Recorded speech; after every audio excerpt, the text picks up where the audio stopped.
삼성물산이 실적이 나왔는데 최근에 이제 건설업계가 되게 안 좋죠. 특히 이제 프로젝트 파이낸싱 PF라고 하는데 부실 우려감이 지금 팽배해 있는 상황이고 여기저기서 아우성이 나오고 있습니다.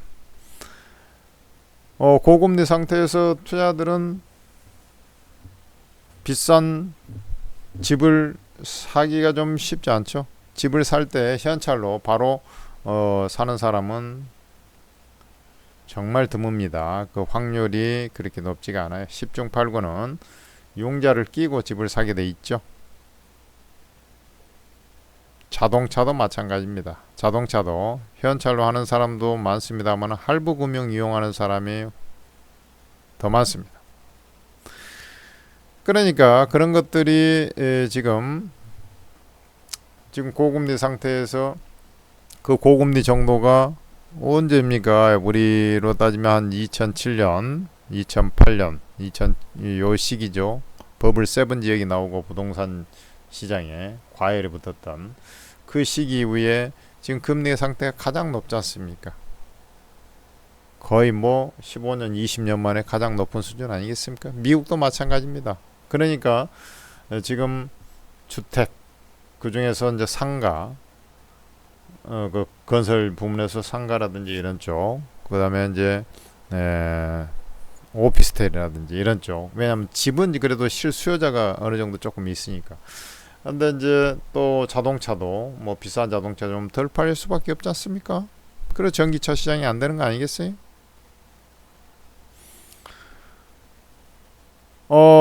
삼성물산이나 현대건설 같은 경우는 그래도 수주에 경쟁력 있는 해외 수주에 경쟁력 있는 회사들 아닙니까?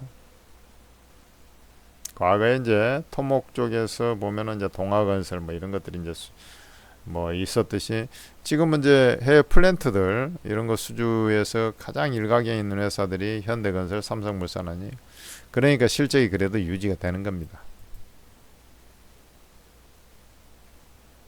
뭐 크게 오차 없이 그래도 유지되고 있다는 건 대단한 거고, 그리고 실적이 지금 오히려 증가를 하고 있어요. 증가를 하고 있지 않습니까? 그러니 주가가 또 상승을 좀 하는 것은 당연한 것이죠. 그리고 그렇게 상승했음에도 불구하고 PER은 0.7배입니다. 0.7배. PER이 12.24배. PBR 주당 장부 가치라 그러는데요. 주당 장부 가치. 자본 총계하고 시가총계가 1이 됐을 때, 그게 같아졌을 때가 이제 요게 1이 된다고 생각하면 되는 것이죠.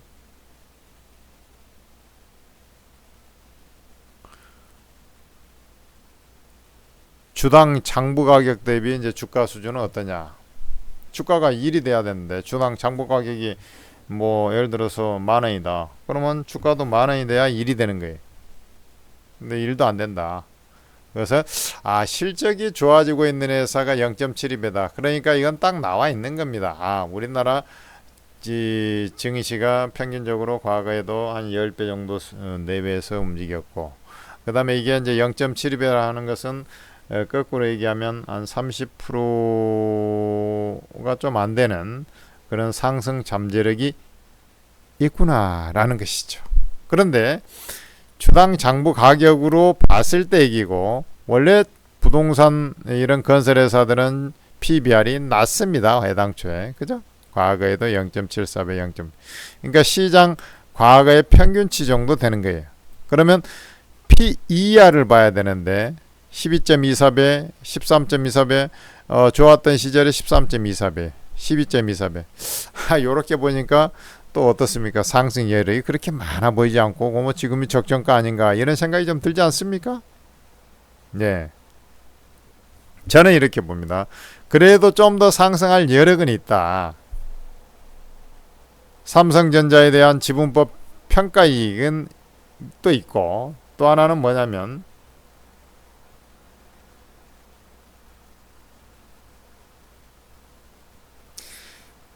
향후에 이제 금리 인하가 좀 되면서 국내 주택 경기까지 조금씩 그 개선의 흐름을 내년으로 가면서 개선의 흐름을 보여줄 것으로 판단하고 있기 때문에 그렇습니다.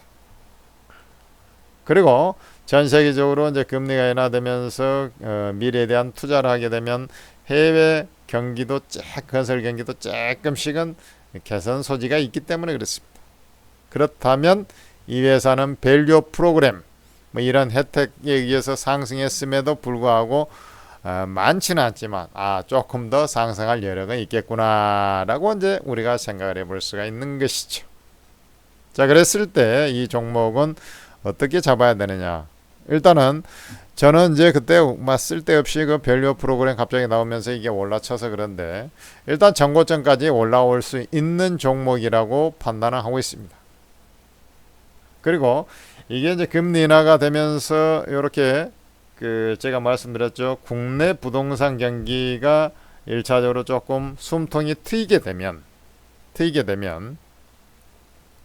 이제 조금 이쪽도 좋아진다는 얘기죠. 그랬을 때 요 얘가 좀 횡보 양상을 보이면서 뭐 이렇게 올라와 준 다음에요.